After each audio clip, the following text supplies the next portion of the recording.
با سلامی دیگر باره از دفتر مرکزی رادیو آزادی در شهر پراگ شالوی گوخوجه هستم. ساعتی 10 با وقت پراگ در خدمت شما و فراموش نکنید که ساعتی 1 با وقت پراگ یعنی ساعتی 5 با وقت تاجیکستان و ساعتی 3 با وقت روسیه ما برنامه خبری داریم که فراگیر از موضوعهای مهم و روز هست و فکر میکنم تماشای گزارشی که ما در برنامه برای شما آماده کردیم برای شما بینندگان عزیز نیز جالب خواهد بود. با دعوت بهاری آماده شوید. شهرداری دوشنبه میخواهد ابله را در پایتخت از بین ببرد. رستم امامعلی قبل از آغاز موسم دعوت که حالا 2 ماه دیگر باقی مانده است تهیه رویخط جوانان 30 ساله دعوتی را از مسئولین تقاضا نموده است.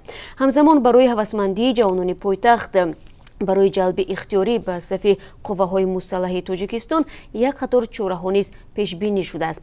در این باره در برنامه خبری امروز با شما صحبت خواهیم کرد. ضمناً این یکی از سوال‌های شما کاربران رادیو آزادی است که دیروز از ما پرسیده بودید. از این خاطر برای شما توصیه میدیم که برنامه امروز را تماشا کنید. زندگی در کناری غار ساکنان یک دهات در وحدت از آن نگرانند که بنابر فرو رفتن زمین احتمالی آن است که حیات آنها زیر خطر قرار دارد. دهها خانواده که چند سال پیش با امید زیاد منزل بنیاد کردند حالا غاری عظیم طرف به خانه‌هایشان نزدیک می شود. بعضی از ساکنان در صحبت با همکاران ما گفتند که به غاری که به وجود آمده است افتاده و جراحت برداشتند. شما نیز در برنامه خبری امکان دارید این غار را ببینید و حرفهای ساکنان را بشنوید. اکثر مردم به میلیسه های تاجیک باور دارند. به چنین نتیجه وزارت کارهای داخلی تاجیکستان پس از گذراندن یک نظرپرسی عمومی رسیده است.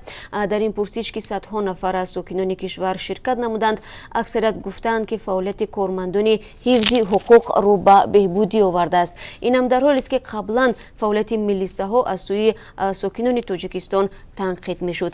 جزئیات را شما میتوانید در برنامه خبری بفهمید.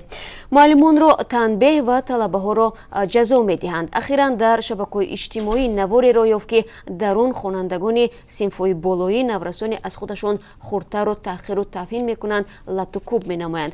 مقامات پلیس گفتند بعد دیدن ویدیو در پیش شدند و معلوم کردند که حادثه در ولایت ترکستان رخ داده است. به گفته مدیر مکتب چون این حادثه در گذشته اصلا نبود و کودکان آزاردیده را برای تشخیص طبی فرستادند. در برنامه خبری امروز گزارش در این باره هم داریم و پسر وزیر رساله نامزدیش را از نو دفاع میکند.